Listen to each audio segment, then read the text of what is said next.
गरीब काली बहू का गोरा जादुई बच्चा। बबीता के चेहरे पर खास उभरी सुंदरता नहीं थी। उसका रंग बेहद सांवला था, मगर वो मन से बहुत सुंदर थी। बबीता और हरी की शादी को 7 साल बीत चुके थे। बावजूद इसके बबीता की गोद खाली थी, इसीलिए उसकी सास शीला उसे बांझ होने का ताना दिया करती थी। माँ जी चाय। बबीता चाय का कप अपनी सास की ओर बढ़ा ही रही होती है कि तभी चाय छलक कर शीला के हाथों पर गिर जाती है, जिससे गुस्से में शीला बेचारी बहू को भली बुरी बातें सुनाना शुरू कर देती है। अरे बेड़ा गर्क हो इस बांझ पकेरू का, क्यूरी करम जली, तेरे हाथों में जान नहीं बची जो तुझसे एक कप भी नहीं संभाला गया। खाने को तो 10-10 रोटियां ठूसती है। पता नहीं किस मनहूस घड़ी में मैंने अपने हरी को तुझ जैसी जले उपले जैसी बांझ के पल्ले बांध दिया था। शीला का अपनी बहू के साथ ऐसा बर्ताव कोई पहली बार नहीं था। वो आठों पहर बबीता को बांझ कहती। ये बातें बबीता के दिल में नासूर की तरह चुभती थी, मगर उसने तो बस अपनी सास की सुनना सीखा था। हरी अपनी माँ की हाँ में हाँ मिलाता था। उस पूरे घर में बबीता का ससुर दीना ही ऐसा था जिससे बबीता का दुख देखा नहीं जाता था।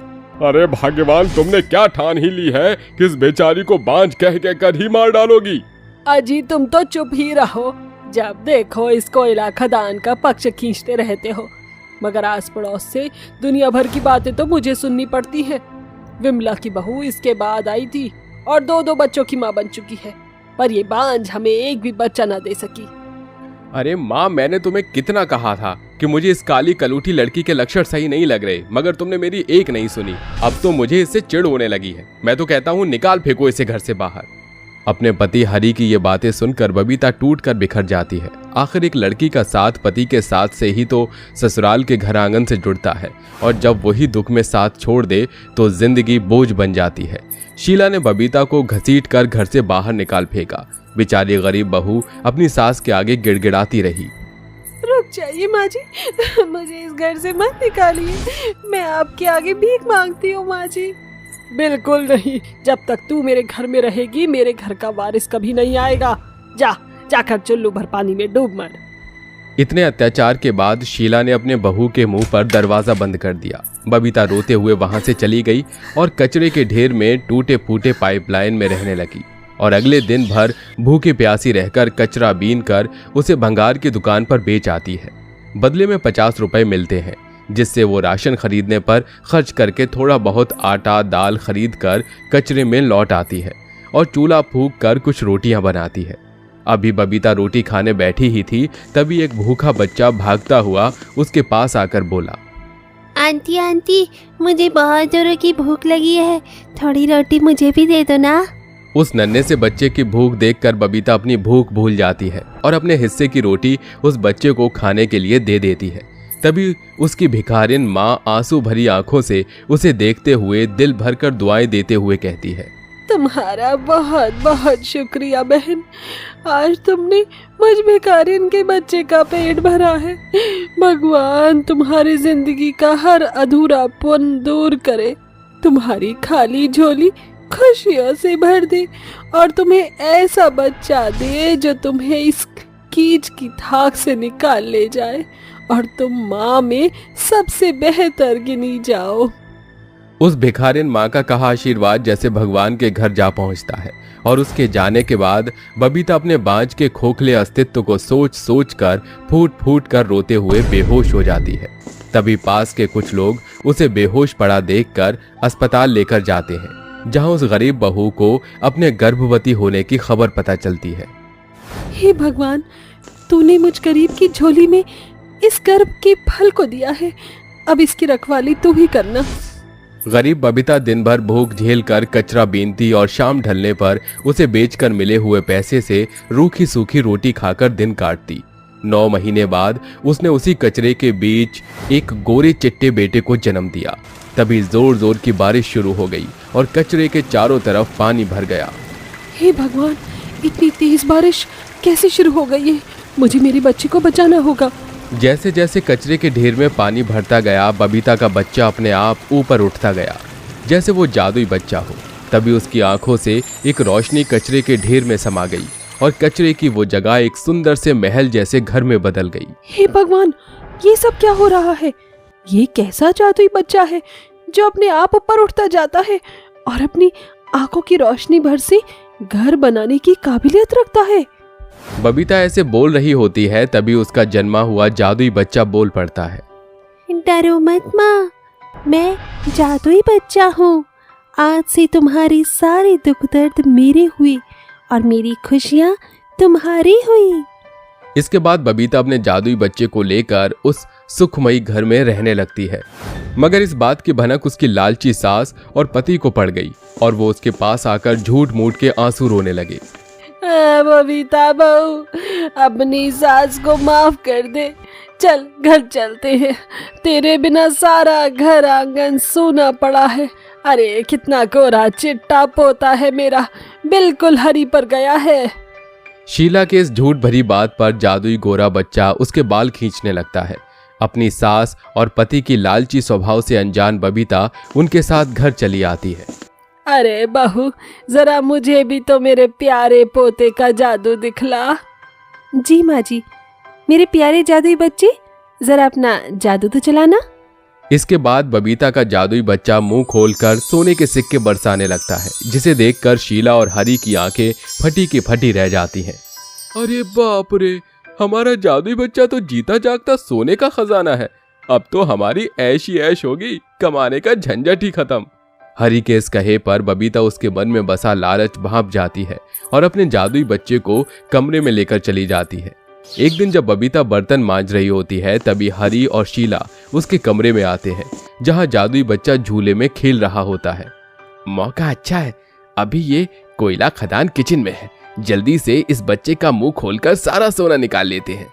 हाँ चल। इसके बाद हरी और शीला जबरदस्ती जादुई बच्चे का मुंह खोलते हैं। अरे ओ जादुई गोरे बच्चे, चल जल्दी से हम दोनों को भर भर कर सोने के सिक्के दे दे। जैसे ही शीला अपना लालच उस जादुई बच्चे के सामने रखती है, उसके मुंह से आग निकलने लगती है, जिसे हरी और शीला का मुंह काला हो जाता है। इतने में बबीता भागी भागी वहां आ जाती है। अरे नास पीटे इस जादुई पोते का, इसने तो मेरा मुंह काला कर दिया। माँ जी, इसे कहते हैं जैसी करनी वैसी भरनी। आखिर इतना लालच लेकर आप कहाँ जाएंगे? ये जादुई बच्चा जितना मेरा है उतना आपका भी।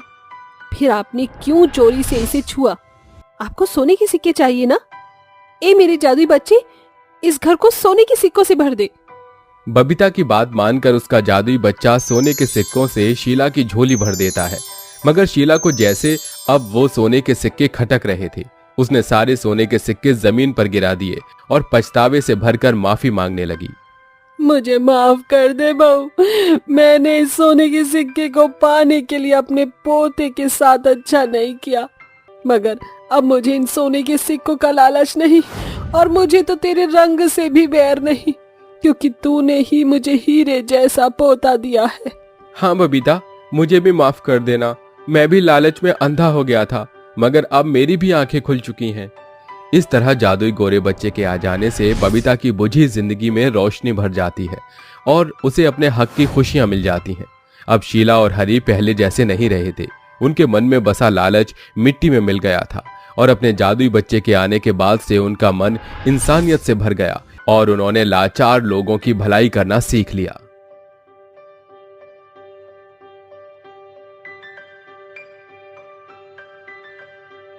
पद्मा बड़ी ही सख्ती से गंगा के माथे का सिंदूर पोंछ रही थी।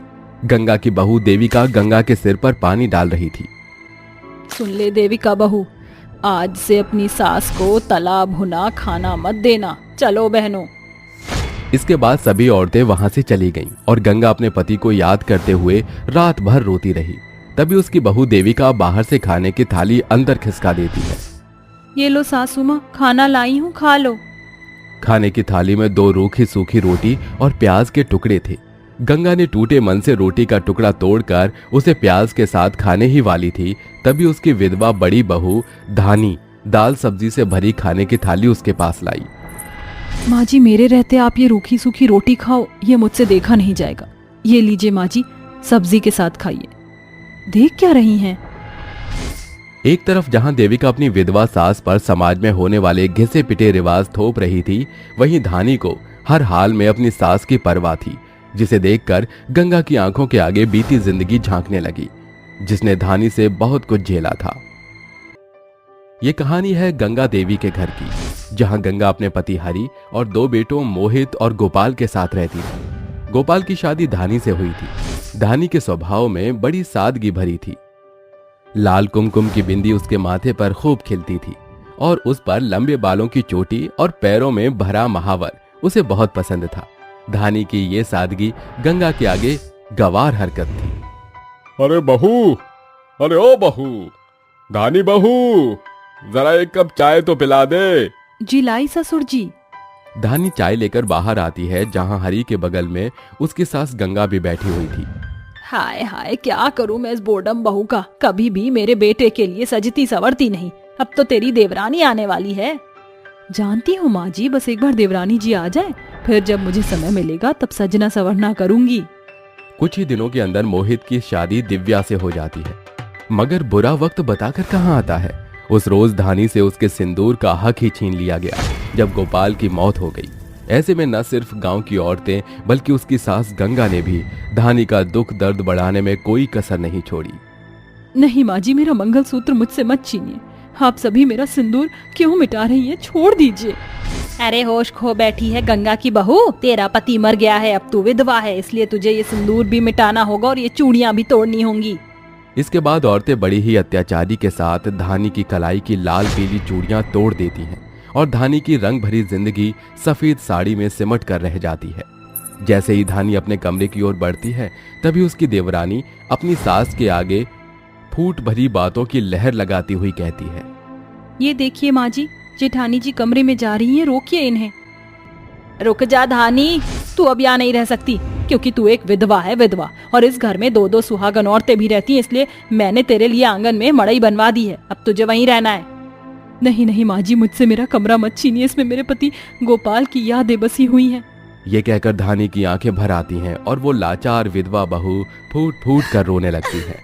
तभी देविका कहती है, हाँ जेठानी जी, अब आपकी नहीं चलेगी। आपको भी वैसे ही जीना होगा जैसे कि समाज की बाकी की विधवा औरतें जीती हैं, समझी? अब चलिए। ऐसा कहते हुए घमंडी सुहागन बहू बेचारी विधवा बहू को जबरदस्त घसीटकर मड़ई में रहने पर मजबूर कर देती है, जिस कारण धानी रात भर रोते रह जाती है। तो वहीं दूसरी तरफ गंगा और देविका अपने पति के साथ मेज पर बैठकर तरह तरह का स्वादिष्ट खाना खाती हैं। तभी हरि कहता है, अरे भगवान, बड़ी बहू कहाँ है? वो खाना नहीं खाएगी क्या? अरे उस विधवा के खाने ना खाने से क्या बिगड़ जाएगा, सड़ने दो उसे। वैसे भी आज से उसे अपना खाना खुद ही पकाना है। मगर माँ, हमारे घर में नौकर चाकर की कमी थोड़े है जो भाभी अपना खाना खुद बनाकर खाएंगी। अजी, तुम्हें बड़ा बुरा लग रहा है अपनी भाभी के लिए? चुपचाप से खाना खाओ, समझे? ऐसे ही 2 दिन बीत जाते हैं, मगर धानी कुछ भी खाती पीती नहीं। 2 दिन बाद जब उसे भूख लगती है तो वो अपनी सास के पास आती है, जहां पूरा मेज खाने से भरा हुआ था। माँ जी, मुझे बहुत जोरों की भूख लगी, क्या मैं आप दोनों के साथ बैठकर खाना खा लूं? अरे जेठानी जी, अब अपनी जुबान के शौक मिटा दीजिए, क्योंकि ये सारा खाना आपके लिए है ही नहीं। ऐसा मसालेदार तला भुना खाना एक विधवा को नहीं खाना चाहिए। ऐसा कहकर दोनों सास बहू बेचारी विधवा बहू को ललचा ललचा कर खाना खाती हैं। अरे वाह देवकी बहू, क्या दम आलू बनाए हैं तूने, और इस कढ़ी का तो क्या कहना, मजा आ गया। अरे ओ विधवा, अब यहाँ खड़ी खड़ी हमारे खाने को नजर क्यों लगा रही है? चल जाओ और प्याज रोटी खा। अपनी सास और देवरानी के ताने सुनकर बेचारी धानी चुपचाप से वहां से चली जाती है और जैसे तैसे प्याज रोटी खाकर गुजारा करती है। ऐसे ही दिन बीतते हैं। फिर एक दिन, अरे चूल्हा जलाने के लिए लकड़ी तो है ही नहीं। एक काम करती हूँ, जंगल जाकर लकड़ी काट लाती हूँ। धानी चप्पल पहनकर जैसे ही घर से बाहर जाती है, तभी उसकी देवरानी देविका उसके पैरों से चप्पल छीनती हुई कहती है, अरे वो जेठानी जी, ये चप्पल मुझे दीजिए। मगर क्यों देविका, तुम मुझसे मेरी चप्पल क्यों छीन रही हो? मैं बताती हूँ, क्योंकि एक विधवा का चप्पल पहनना मना होता है। ला दे ये चप्पल। इस तरह गंगा बड़ी बेरहमी से अपनी विधवा बहू के पैरों से चप्पल उतरवा लेती है, जिसके बाद लाचार होकर धानी नंगे पांव लकड़ी काटने जाती है। ऐसे में उसके पांव में कई सारे कांटे चुभ जाते हैं। ऐसे ही दिन बीत जाते हैं। धानी को अपना सब काम अकेले करना पड़ता, चाहे वो चक्की चलाकर गेहूं पीसना हो या चूल्हा फूंक कर खाना बनाना हो। धानी को अपना दिन रात रूखी सूखी रोटी खाकर ही गुजारना पड़ता। मगर कहते हैं ना, ऊपर वाले की लाठी में आवाज नहीं होती। हरि की हालत अचानक से बिगड़ जाती है और बिगड़ी हालत उसे बिस्तर पर पटक देती है। अजी तुम्हें क्या हो गया है? अरे मेरे जाने का समय हो चला है गंगा। अजी शुभ शुभ बोलो, तुम्हें कुछ नहीं होगा। किसे पता था कि वो रात हरि पर हमेशा के लिए भारी पड़ने वाली है और अगली सुबह हरि के मौत की खबर देविका मोहल्ले भर में फैला देती है, जिसके बाद विधवा होने के बाद गंगा के साथ भी वो सब कुछ दोहराया गया जो धानी के साथ किया गया था। मगर धानी ने अपनी सास का सारा अत्याचार भूलकर उसे रूखी सूखी रोटी खाने नहीं दिया। बीती बातों को याद करती हुई गंगा पछतावे से भरकर अपनी बहू से बोलती है, धानी बहू मुझे माफ कर देना, मैंने तेरे दुख को बढ़ाने के सिवा कुछ भी ना किया। तुझे विधवा होने का ताना दिया और तुझे कांटों में जीने के लिए छोड़ दिया, मगर अब जब मुझे एहसास हो रहा है तूने क्या खोया। गंगा और धानी के बीच में सब कुछ ठीक होता देखकर देविका कहती है, वाह जी वाह, ये देखो विधवा सास बहू के बीच कितना प्यार उमड़ रहा है। इस खुशी के मौके पर कुछ मीठा होना चाहिए, लेकिन अफसोस कि तुम दोनों मिठाई अच्छा खाना नहीं खा सकती हो, विधवा जो ठहरी। इस मन मोहित देविका को एक थप्पड़ मारकर कहता है, अरे शर्म आनी चाहिए तुम्हें। एक औरत होकर तुम दूसरी औरत का दर्द नहीं समझ सकती। अगर इस सिंदूर का इतना ही घमंड है तो भगवान करे मैं मर जाऊं, तब तुम्हें एहसास होगा कि एक विधवा की जिंदगी कितनी बुरी होती है। मोहित को खो देने के डर से देविका का घमंड मिट जाता है और वो पछताते हुए सभी से माफी मांगती है। माँ जी, जेठानी जी, मुझे माफ कर दीजिए। मुझे आप दोनों को ये सब नहीं कहना चाहिए था। मैंने आपका दर्द बांटने के बजाय आपका दर्द बढ़ाने के सिवा कुछ नहीं किया, मगर अब हम साथ मिलकर रहेंगे। कोई बात नहीं देविका, जो हुआ उसे भूल जाओ। और मोहित देवर जी, फिर कभी मर मिटने की बात मत करना, क्योंकि एक विधवा की जिंदगी किसी श्राप से कम नहीं। उस दिन के बाद से देविका अपनी जेठानी के साथ घुल मिलकर रहने लगी और एक विधवा को लेकर उसके मन में भरा भेदभाव हमेशा के लिए मिट गया। मगर आखिर कब तक ये समाज एक विधवा की जिंदगी को घिसी पिटी रीति रिवाजों के बेड़ियों में बांधता रहेगा।